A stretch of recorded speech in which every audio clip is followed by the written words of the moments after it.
800 साल से दरगाह है ख्वाजा अजमेरी की।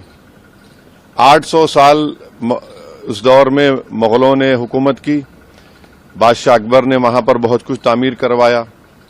फिर मुगल खत्म हुए, मराठाओं का राज शुरू हुआ। फिर मराठा के बाद उन्होंने अजमेर को 18,000 रुपये में अंग्रेजों को बेच दिया। 1911 में क्वीन एलिजाबेथ आई तो वहां पानी का हाउस बनवाया।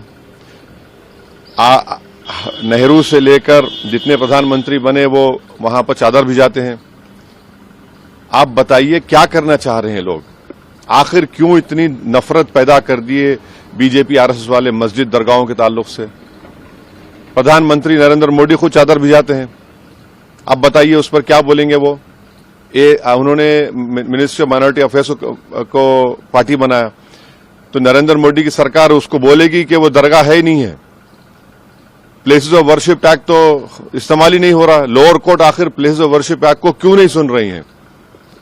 आप हर जगह पर जाकर बोलेंगे नहीं यहां पर मस्जिद नहीं थी, यहां पर दरगाह नहीं थी, यहां पर कुछ और था, तो फिर कल कोई मुसलमान जाएगा, कोई बोल दे जाकर के नहीं यहां पर ये नहीं था, यहां पर वो था। कहां रुकेगा फिर ये? रूल ऑफ लॉ कहां जाएगा? डेमोक्रेसी कहां जाएगी? लॉ एंड ऑर्डर कहां जाएगा? हमने देख लिया संभल में 5 लोगों ने अपनी जान गंवा दी।